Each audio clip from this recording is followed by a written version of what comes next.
a typical 17-year-old. The two things that I spend 90% of my life worrying about are my internet connection and whether or not I'm passing physics. But recently, I started to notice certain ways my friends would talk about these subjects. On a daily basis, I hear something like, "Oh my God, I'm so depressed. I won't have internet for the next week." Or, "I stayed up until 4 a.m. last night watching Netflix. I totally have insomnia." But the worst is, and this is by far too common, "I'm going to kill myself if I don't pass this test." Honestly, I never realized how flippantly people were using terms like depression or threats of suicide. But then some things changed. My sister was diagnosed with major depression, a close friend was stopped before committing suicide, and one Sunday junior year I found myself alone on the cold bathroom floor with 148 pills in my hand. That night I'd spiraled. I thought of every mistake I'd made, every pain I'd inflicted, and every burden I'd placed on someone else. It was almost too easy coming up with reasons that I shouldn't be here. Images of family and friends flashed through my head, and then, for some odd and inexplicable reason, I stopped on my psychology teacher. In my head, she had this look on her face like she was some mixture of determined and sad. I didn't know what it was about the look, so I sat there and I thought about the crinkle between her eyebrows and the frown painted across her face, and I realized where I'd seen this look before. That look was the same look that my parents had when they found out my sister was diagnosed. And it was the same look that my friends and I had when we found out our other friend had almost committed suicide. So, despite not knowing what it all meant, I put one pill back. I thought, if I don't die tonight because of this one pill, I can tell my psych teacher it was for her. But then I kept thinking, and I realized that if my parents had had this look for my sister, they'd probably have it for me too. And so I put one back for each of them. And then I kept thinking, and I realized that if my friends had this look for my other friend, they'd probably have it for me too. And so I put one back for each of them. Realizing the path I was heading down, I thought of anyone and everyone I could think of who might share the same expression, and I put a pill back for each of them. Eventually, my hands were empty. Still confused about what was happening and how to move forward, I proceeded in my life without any major changes. Eventually, I told my parents and my friends and my psych teacher about the dismal feelings I had been experiencing, and they've been helping me. I'm going to counseling, I'm making changes. I am going to be okay. But this story isn't important because of this process that somehow worked for me. Stopping suicide isn't always so successful, and it certainly isn't as simple as recognizing this look. The importance of this story lies in the fact that I had two people who were close to me, and two people who were in the same situation as myself, and it still took me until almost the end to realize that they got help, so I could too. It took me until almost the end to realize that this look is just the beginning of people's willingness to help you on the journey back to happiness again. It took me until almost the end. It took me until almost the end. It took me until almost the end. There's something wrong with that. What if I had known the symptoms of depression sooner? Would I have waited to get help until almost the end? What if my sister and I had been taught about our family's history of depression? Would we have reached for help before almost the end? What if my close friend had stopped and spiraled before it even started? Would she have reached for help before almost the end? Why didn't we stop what was happening until then? Well, for me, I couldn't stop what I didn't know was happening. I'd seen depression in others and considered myself an expert after about 5 minutes on WebMD, but I didn't know what depression really looked like, so I didn't know I was dealing with it. I was sad, which seems like an obvious clue, but after a while, I stopped feeling anything. I still seemed okay to friends and family who had little reason to suspect anything was wrong because I had perfected the art of hiding it. I wasn't being bullied, and in fact, things were going well with my friends. I'd wanted to commit suicide because of my own thoughts, not because of someone else's.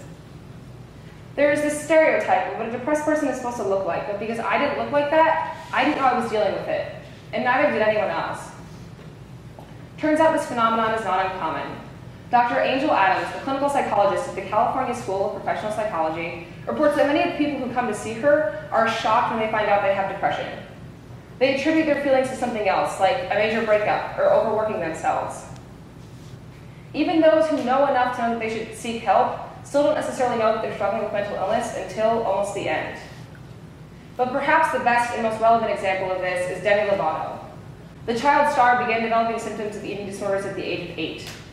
By the time she was 11, she was self-harming on a regular basis. By the time she was 18, her parents had managed to convince Demi to check into rehab for substance abuse. But what they didn't know, and Demi didn't find out until entering treatment, was that she had been suffering from bipolar disorder, also known as manic depression.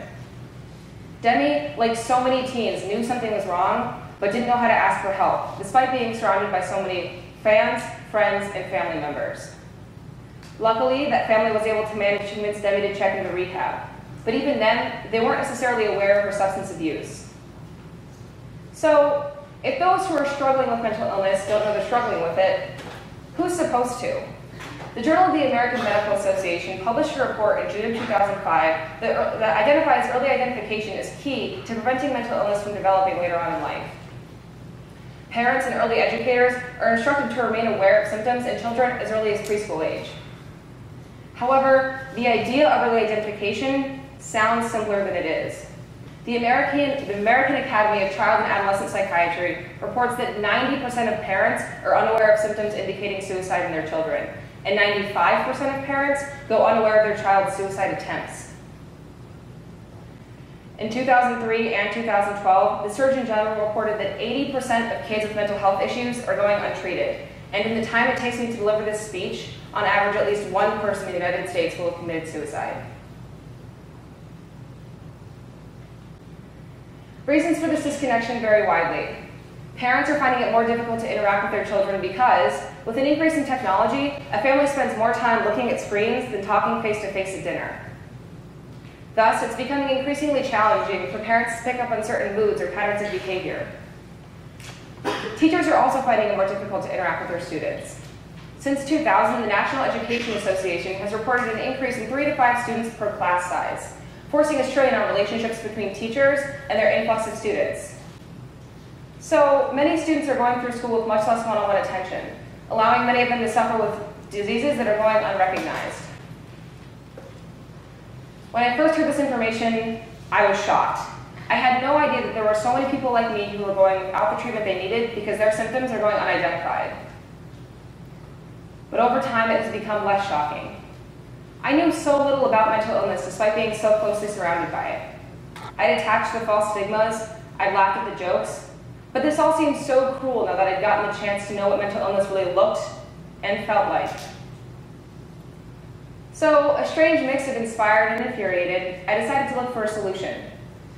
But in order to find a solution, you have to know the problem you're solving, and I didn't know how to phrase that problem until a few months ago when I went with my mom to get her computer fixed. You see, when you have a laptop, and the laptop has a virus, you often don't realize it has one until your computer stops functioning, by which time your laptop has been corrupted to an irreparable point. So we created virus detecting software. We taught the computer to recognize that it's sick before we do, so it can ask us to delete the file or program before it's done any real damage. Our friends and our children are being corrupted with malware. We often don't realize they're struggling until we find them self-medicating or on the ledge. But what if we gave them virus detection software? What if we told them that what they were feeling could be stopped? They could ask you to handle the file that was making them have a panic attack at the sight of a B-, or make them violently angry at you for asking them to wash the dishes. The ability to handle these viruses is out there. Resources exist to get help. Over 500,000 licensed mental health professionals work in the United States every day, and millions of resources exist online for access all over the globe at any time of day. The problem isn't that a solution doesn't exist, it's that we haven't given kids the software to recognize that there's a virus that needs to be stopped. Millions of teenagers in the United States are reading Shakespeare, memorizing the parts of the cell, and can tell you the cosine of 60 degrees. But these same kids can't tell you what bipolar disorder actually is, despite the fact that the National Alliance on Mental Health reported in 2015 that 1 in 5 of them are dealing with a diagnosable mental disorder. Although not widely talked about, several programs give us the ability to treat kids for to teach kids about mental illness so they can start to recognize symptoms and different methods of treating these illnesses. Just one example of many successful programs is a project entitled Breaking the Silence, teaching the next generation about mental illness by the National Alliance on Mental Illness. In 2010, they found that just one lesson on mental health aided upper elementary, middle, and high school students in recognizing different symptoms of and various methods of treating different illnesses. The Alliance overall decreed it a successful tool for increasing knowledge of and changing both attitudes and behavior towards mental health. UCLA started a center dedicated to creating and distributing several different programs for mental health in schools. As of 2016, their programs have been implemented nationwide. For example, Georgia's Gainesville City Schools have used their programs in a case study to address engaging students in the conversation about mental health. Additionally, discussing mental illness freely can be a major key to educating kids. COP-ME, Children of Parents with Mental Illness, created an entire site dedicated to helping kids and parents talk to each other about mental illness. Time to Change, a program in the UK, has worked with children and young adults to spark conversations about stigmas. Since 2007, they've helped educate over 8% of the population in the UK about what mental illness really looks like.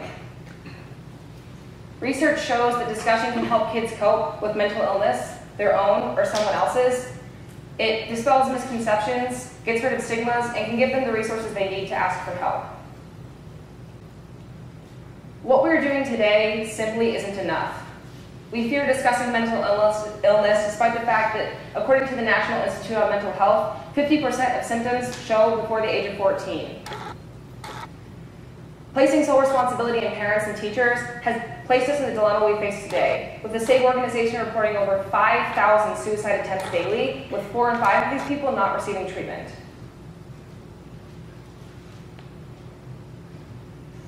Mental illness is blind. People of any race, socioeconomic status, gender, age, and sexuality can struggle with maintaining a healthy mindset.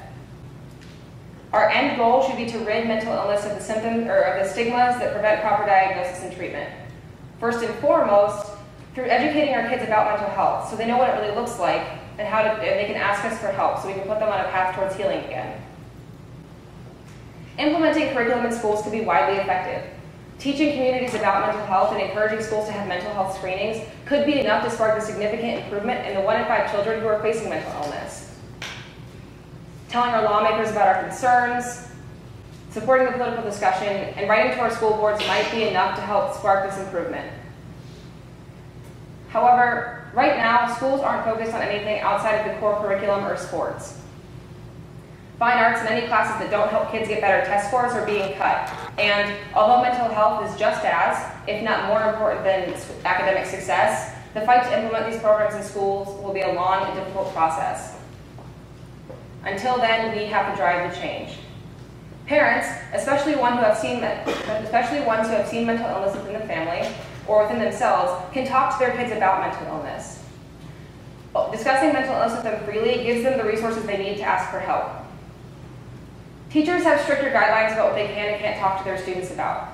But if someone in the hallway makes a joke about depression or says they're going to kill themselves over a bad grade, take the opportunity to make sure that they know what that really means. Teenagers can educate themselves. Finding out what the symptoms of major illnesses are and ridding ourselves of outdated stigmas might give us the tools we need to make a lifelong friend that we wouldn't otherwise have. People can offer up a friendly face, make a lame joke, or offer to sit with someone, because it may very well be the lifeline that they need. And if you are struggling with mental illness, or you just need someone to talk to, then please reach out for help. Life is way too short to spend another day at war with ourselves. We may feel like we're alone and nobody understands, but we are surrounded by people who want to help us, even if we can't see that. We don't have to wait until almost the end to stop mental illness and start healing. Thank you.